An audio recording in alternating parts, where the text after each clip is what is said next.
¿Cómo estás? Gracias por estar conmigo una vez más aquí, acompañándome en estos viajes en el tiempo y acompañando a Jesús en sus últimas horas. Se lo llevaron y Jesús salió, cargando él mismo con la cruz, hacia un lugar llamado la Calavera, en hebreo Gólgota. Allí lo crucificaron con otros dos, uno a cada lado y en medio Jesús. Pilato había hecho escribir un letrero y clavarlo en la cruz. El escrito decía: Jesús el Nazareno, Rey de los judíos. Muchos judíos leyeron el letrero porque el lugar donde Jesús fue crucificado quedaba cerca de la ciudad. Además, el letrero estaba escrito en hebreo, latín y griego. Los sumos sacerdotes dijeron a Pilato: no escribas Rey de los judíos, sino: Este ha dicho: soy Rey de los judíos. Pilato contestó: lo escrito, escrito está. Después que los soldados crucificaron a Jesús, tomaron su ropa y la dividieron en 4 partes, una para cada soldado. Tomaron también la túnica. Era una túnica sin costuras, tejida de arriba a abajo de una pieza. Así que se dijeron: no la rasguemos, vamos a sortearla para ver a quién le toca. Así se cumplió lo escrito. Se repartieron mi ropa y se sortearon mi túnica. Es lo que hicieron los soldados. Junto a la cruz de Jesús estaban su madre, la hermana de su madre, María de Cleofás y María Magdalena. Jesús, viendo a su madre al lado del discípulo amado, dice a su madre: mujer, ahí tienes a tu hijo. Después dice al discípulo: ahí tienes a tu madre. Y desde aquel momento el discípulo se la llevó a su casa. Después, sabiendo que todo había terminado, para que se cumpliese la escritura, Jesús dijo: tengo sed. Había allí un jarro lleno de vinagre. Empaparon una esponja en vinagre, la sujetaron a una caña y se la acercaron a la boca. Jesús tomó el vinagre y dijo: todo se ha cumplido. Dobló la cabeza y entregó el espíritu. Era la víspera del sábado, el más solemne de todos. Los judíos pidieron a Pilato que hiciera quebrar las piernas de los crucificados y mandara retirar sus cuerpos para que no quedaran en la cruz durante el sábado. Fueron los soldados y quebraron las piernas a los 2 crucificados con él. Al llegar a Jesús, viendo que estaba muerto, no le quebraron las piernas, sino que un soldado le abrió el costado con una lanza. Enseguida brotó sangre y agua. El que lo vio lo atestigua, y su testimonio es verdadero. Él sabe que dice la verdad, para que también ustedes crean. Esto sucedió de modo que se cumpliera la escritura que dice: no le quebrarán ni un hueso. Y otro pasaje de la escritura dice: mirarán al que ellos mismos atravesaron. Después de esto, José de Arimatea, que era discípulo clandestino de Jesús por miedo a los judíos, pidió permiso a Pilato para llevarse el cadáver de Jesús. Pilato se lo concedió. Él fue y se llevó el cadáver. Fue también Nicodemo, el que lo había visitado en una ocasión de noche, llevando 100 libras de una mezcla de mirra y aloe. Tomaron el cadáver de Jesús y lo envolvieron en lienzo con los perfumes, según la costumbre de sepultar que tienen los judíos. En el lugar donde había sido crucificado había un huerto y en él un sepulcro nuevo, en el que nadie había sido sepultado. Como era víspera de la fiesta judía y como el sepulcro estaba cerca, colocaron allí a Jesús.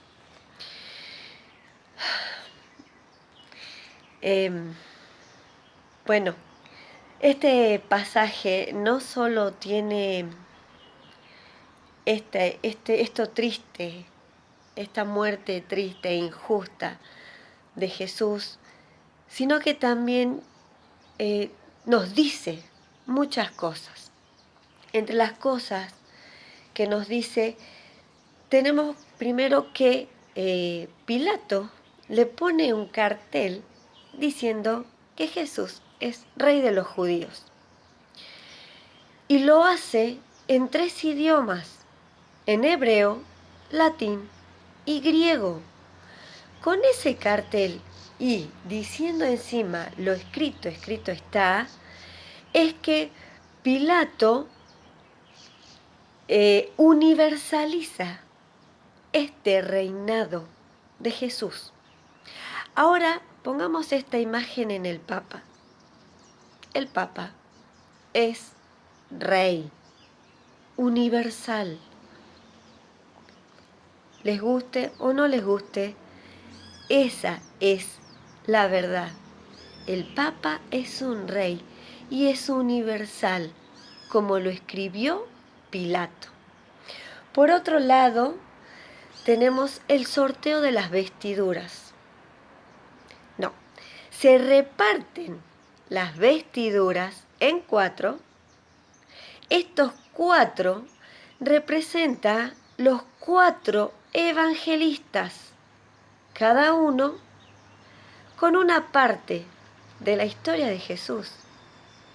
Pero se sortean la túnica para que uno tenga esa túnica. ¿Qué simboliza la túnica? No solo simboliza realeza, sino que te detalla que está hecha de una sola pieza, sin costuras, hecha de arriba hacia abajo. Esta túnica simboliza el todo, Dios, como quieras llamarle, pero está hecha de arriba hacia abajo, arriba Dios.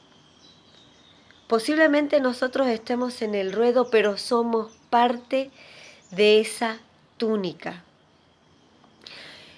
Al quedar Jesús sin sus vestiduras y sin su túnica, quiere decir que Jesús fue crucificado desnudo. ¿Por qué? Porque debía corroborarse que este cordero, porque Jesús es el cordero, como ya te lo conté, con 19 años, no tenía que tener defecto ni mancha. Por lo tanto, Jesús no fue circuncidado. Y acá te voy a dar un dato curioso, así como entre paréntesis. El David, esa escultura hecha por Miguel Ángel, fue hecha de una sola pieza, de arriba hacia abajo. El David mira a Roma y no fue circuncidado. Es un David que no está circuncidado y te lo dejo ahí como dato curioso nada más. ¿Qué más nos dice este texto? Nos dice que, tengo acá mi machete para no olvidarme de nada, nos habla de que Jesús, viendo a su madre junto al discípulo amado, se la entrega al discípulo. Con esto, y sabiendo que Simón vivió tantos años, como te lo dije, 1500 años más o menos, siendo él el resucitado, quiero pensar que la madre de Jesús también tuvo una vida eterna.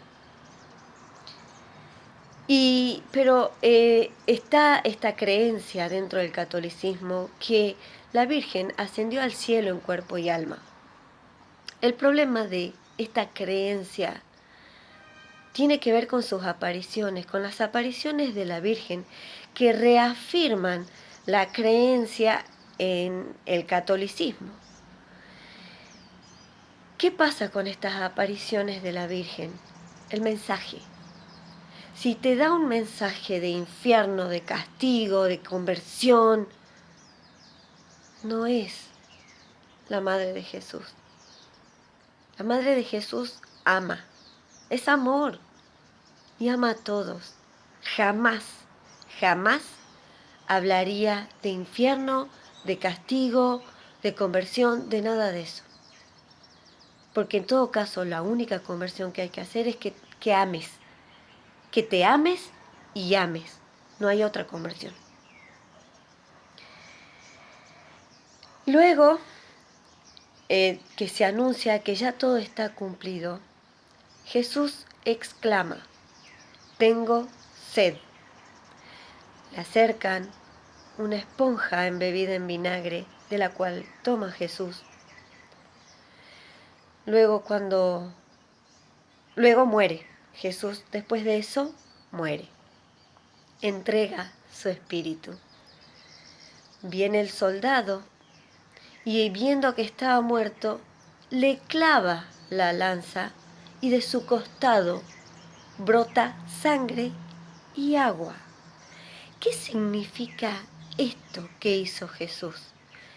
Tengo sed representa a nuestro tengo sed. ¿Y qué le dio el mundo? Le dio vinagre para que tenga más sed. ¿Qué nos da el mundo cuando tenemos sed? Nos da vinagre. Siempre tenemos la necesidad de algo y el mundo no la puede saciar y sigue generándonos necesidad. Pero Jesús te entregó de su costado agua viva, como se lo anunció a la samaritana. Agua viva para que nunca más tengamos sed. ¿Y qué es ese agua viva que brota de Él? Es el amor, porque el amor es abundancia.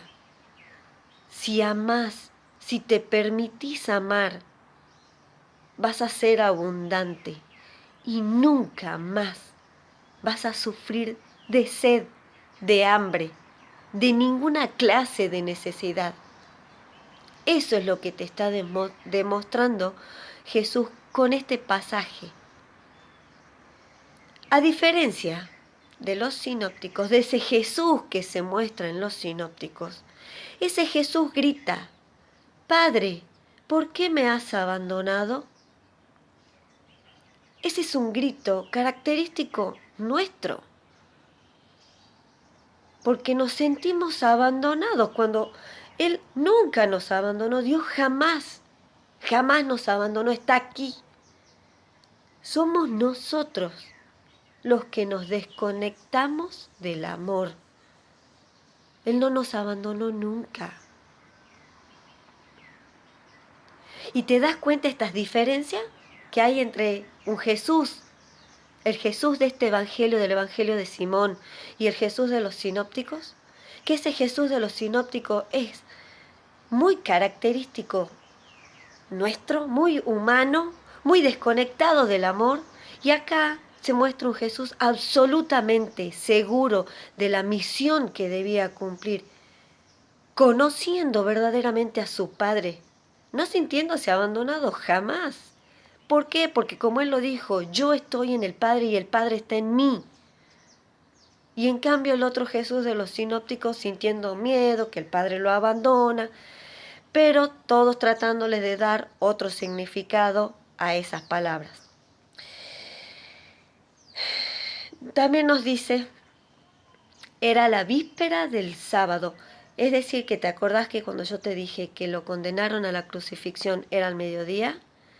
Bueno, la víspera del sábado, el día del judío comenzaba a las 6 de la tarde, por lo tanto era después de las 5 o 5 de la tarde, víspera del sábado.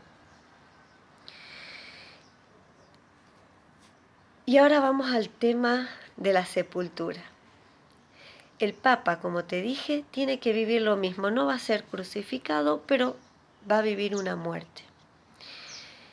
José de Arimatea representa a Mahmoud Abbas, que es el presidente de Palestina. Él es el que va a solicitar que le entreguen el cuerpo del Papa.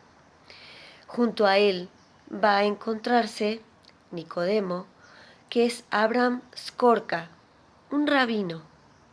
Y qué maravillosa unión entre un musulmán y un judío, dándole sepultura a un cristiano. Qué maravillosa unión y manifestación de amor. Pero Nicodemo o Abraham Skorka no va a estar solo.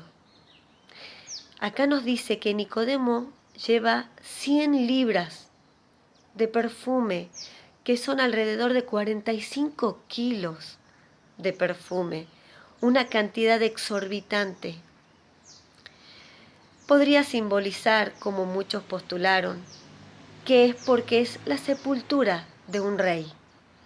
Se le dio los honores de un rey y por eso llevaban tanto perfume, porque se lo sepultó como un rey. Pero, en realidad, Nicodemo lleva a María. Por eso Jesús había dicho, luego que ella puso el perfume en sus pies y que Judas decía, ¿por qué no se vende ese perfume? Y Jesús dijo, déjala que lo guarde para el día de mi sepultura. Es decir, que no solo va a ir Mahmoud Abbas, Abraham Skorka, a darle sepultura al Papa, sino que van a estar acompañados de una mujer que es la que representa ese perfume de Jesús, digno de un rey. Y mañana nos toca la resurrección. Nos vemos mañana. Que tengas un precioso día.